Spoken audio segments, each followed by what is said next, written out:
दोस्तों, कैसे हैं आप। मैं नीलिमा कहानी की दुनिया 101 में आपका स्वागत करती हूँ। चलिए कहानी शुरू करते हैं। मेरा नाम सुभाष है। मैं एक अच्छे परिवार से ताल्लुक रखता था। मैं मेरे माता पिता का इकलौता बेटा था। जब मैंने अपनी पढ़ाई पूरी कर ली और जॉब की तैयारी करने लगा, मेरे माता पिता ने मेरे शादी के लिए लड़की देखनी शुरू कर दी। मैंने मेरे घर वालों से कहा कि जब तक मैं अच्छी नौकरी नहीं करता शादी नहीं करूंगा। मैं रेलवे की तैयारी कर रहा था, जिसमें काफी समय लग गया। इस कारण मेरी उम्र 32 साल की हो गई। इतना समय लगा, लेकिन मेरी अच्छी नौकरी लग गई थी। अब मेरे घर वालों को मेरे शादी की चिंता सताने लगी थी। उन्होंने कई जगह मेरे रिश्ते की बात चलाई, लेकिन कुछ बात नहीं बनी। हर जगह कुछ न कुछ समस्या हो जाती थी। इन्हीं सब बातों में एक साल और बीत गया। मेरे माता और पिताजी को अब ज्यादा टेंशन होने लगी थी। वो सुबह बस मेरी शादी की ही फिक्र किया करते थे। लेकिन फिर एक दिन उनकी कोशिश रंग लाई। काफी दिनों तक ढूंढने के बाद एक रिश्ता आया था जो घर वालों को जमा था। वो लोग शिवपुरी गांव के थे और हमसे बहुत गरीब थे। घर वालों ने मुझे उस लड़की की तस्वीर दिखाई। लड़की अच्छी थी और ग्रेजुएट थी। मैं दूसरे शहर में नौकरी करता था। मेरे माता पिता ने लड़की को उसके घर जाकर देखा था। मुझे भी कहा था, लेकिन मैं आ नहीं पाया। माँ को लड़की बहुत पसंद आ गई थी। माँ ने कहा कि अब बस शादी जल्दी से करना है। शादी का ऐसा योग बन रहा था कि या तो शादी 1 महीने में हो या फिर 2 साल बाद, लेकिन अब शादी को टाला नहीं जा सकता था। अगर टाला जाता तो 2 साल बाद मेरी उम्र 35 की हो जाती। इसीलिए शादी 1 महीने बाद होना ही तय हो गया था। इतने कम समय में अब मेरा लड़की देखना जाना हो नहीं सका। इसीलिए मैं अब शादी के लिए ही छुट्टियां लेकर आ गया। मैं शादी के 5 दिन पहले ही आ गया। शादी की तैयारी चल रही थी। बहुत जल्द में सब तैयारी पूरी करनी पड़ी और फिर शादी का समय आ गया। शादी वाले दिन हम लोग बारात लेकर लड़की वालों के यहाँ पहुँच गए। वहाँ सबके चेहरे देख मुझे कुछ अजीब सा लगा। मुझे एक छोटे कमरे में ठहराया गया। मैंने पिताजी से पूछा, पापा यहाँ सब ठीक है ना? पिताजी ने बोला, सब ठीक है। शादी गाँव की थी, इसी से जयमाला का कोई सिस्टम नहीं हुआ। फेरों के समय भी लड़की ने अपना मुंह घूंघट में ढका हुआ था। शादी के बाद विदाई होकर हम सब लोग अपने घर आ गए। घर आने पर मेरी सुहागरात के पहले ही मेरे माँ और पिताजी मुझे अकेले में ले जाकर कुछ ऐसा बता जो मैंने पहले नहीं सुना। वो बोले कि हमारे घर में एक रिवाज और प्रथा है कि शादी होने के 10 दिनों तक दूल्हा अपनी पत्नी का मुंह नहीं देखेगा। आज से पहले तो आपने इसके बारे में मुझे नहीं बताया। वो बोले कि पहले नहीं बता सकते थे, क्योंकि पहले बताना अशुभ होता। इसीलिए यह शादी के बाद ही बताया जाता है। मुझे समझ नहीं आ रहा था कि यह बात एकदम से कैसे आ गई, लेकिन फिर माँ पिताजी के ज्यादा जोर देने के बाद मुझे मानना ही पड़ा। पिताजी ने मुझे एक काला कपड़ा भी दिया। कहा कि इसे बांध कर ही कमरे में जाना, गलती से इसे खोलना नहीं। मेरे मन में कई तरह के सवाल और विचार आ रहे, लेकिन मुझे उनकी बात माननी ही पड़ी, क्योंकि वो जिस तरह से मुझे समझा रहे थे,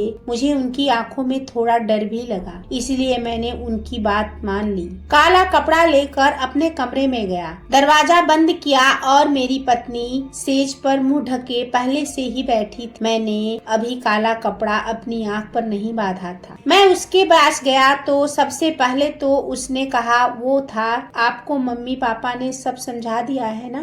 मैंने पूछा, उन्होंने तुम्हें भी कहा है? वो बोली, हाँ मुझे भी उन्होंने कहा है और हमें उसका पालन करना होगा। आपको सिर्फ मेरा मुंह नहीं देखना। 10 दिनों तक मेरी पत्नी मेरे सामने थी, लेकिन मैं उसका मुंह नहीं देख सकता था। मैंने अपना काला कपड़ा उसे दिया और उसकी ओर पीठ करके बैठ गया। उसने कपड़ा मेरी आंखों में जोर से बांध दिया। कपड़ा बांधने के बाद मैंने उसके हाथों को अपने हाथों में लिया, जो बहुत ही कोमल थे। उसके बाद मैंने करीब आधी रात तक उससे बहुत बात। मैं उसे नहीं देख पा रहा था, लेकिन उसकी तस्वीर मैंने देखी थी। इसी तरह बंद आंखों के बीच हमारे नए जीवन की शुरुआत हो रही। दिन में भी इस बात का विशेष ध्यान रखना पड़ता था। वो पूरी समय घूंघट में ही रहती थी। शादी के पहले मुझे प्यार क्या होता है उसका पता ही नहीं था, लेकिन शादी के बाद मुझे अपनी पत्नी से प्यार हो गया था। मैं बड़ी बेसब्री से 10 दिन खत्म खत्म होने का इंतजार कर रहा था। दिन दिन निकलते रहे और मेरा प्यार बढ़ता गया।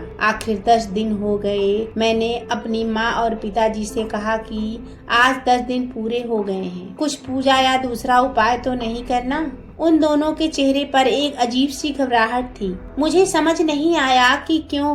वो लोग बोले नहीं कुछ नहीं। मैंने उनसे फिर पूछा कि क्या कुछ बात है, आप इस तरह से क्यों लग रहे हैं। उस रात मैं कमरे में गया। अब मेरे हाथ में कपड़ा नहीं था। मेरी पत्नी आज भी घूंघट ओढ़े बैठी थी। मैंने जाते ही उसे कहा कि आज यह घूंघट क्यों। मेरी पत्नी मुझे कहती है कि आपसे कुछ सवाल पूछना चाहती हूँ। मैंने बोला पूछो। वो बोली आप मुझसे कितना प्यार करते हैं। मैंने बोला कि 10 दिनों में तुम्हें पता नहीं चला। उसने कहा कि इतने दिनों तक आपने मुझे देखा नहीं था। अब सोचो कि आपको ऐसा कुछ देखने को मिल जाए जो आपने सोचा भी नहीं था, तो भी आप मुझसे उतना ही प्यार करेंगे या नहीं। मुझे उसकी यह बात समझ नहीं आई। मैंने कहा कि तुम यह क्या बात कर रही हो, मैं तुमसे प्यार करूँगा, तुम मेरी पत्नी हो। वो चुप हो गई। फिर आखिरकार मैंने वो किया जो मैं करना चाह रहा था। मैंने उसका घूंघट उठाया और घूंघट उठाते ही जब मैंने उसकी शक्ल देखी तो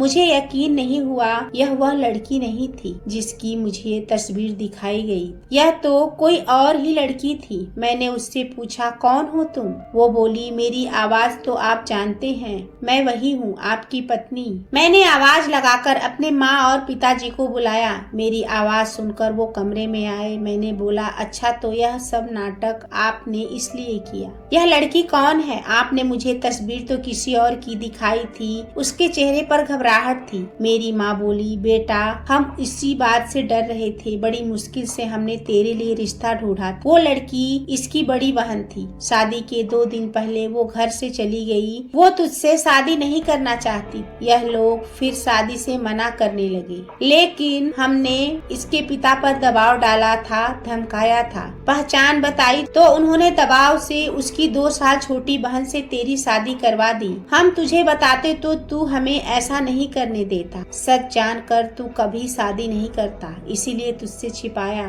तुम दोनों सही मायने में पति पत्नी बन जाओ, इसीलिए 10 दिन वाला नाटक किया ताकि बाद में तू इसे छोड़ नहीं सके। उनकी बात सुनकर मुझे यकीन नहीं हुआ। मैंने कहा कि आपने अपने बेटे की शादी के लिए किसी को धमकाया, आपने मुझे भी झूठ बोला, आपको शर्म नहीं आई। आपने इस लड़की की मर्जी के बिना जबरदस्ती मुझसे शादी करवा दी। उसके बाद भी यह आप लोगों की बात मान रही है। माँ और पिताजी बोले कि हमने यह सब तेरे लिए किया। मैंने कहा यह आपने मेरे लिए नहीं अपने लिए किया ताकि मेरी शादी के बोझ से आप बरी हो जाएं। अगले दिन मैं बिना कुछ बोले सुबह अपने काम पर चला गया, लेकिन वहाँ जाने पर मुझे लगा कि इसमें उस लड़की की क्या गलती है। वो पहले ही जबरदस्ती का शिकार हुई है। मैं यही सोचता रहा और मुझे उसकी आवाज से भी प्यार हो गया था। मैं 2 दिन बाद ही अपने घर वापस आया। मैं उसे लेकर उसके घर गया। उसके घर वालों से माफी मांगी। उनकी आंखों में आंसू थे। फिर मैंने उससे पूछा क्या तुम मुझसे प्यार करती हो। वो बोली कि मैं अपने आप को खुशकिस्मत मानती हूँ कि आप जैसा पति मुझे मिला। जो भी हुआ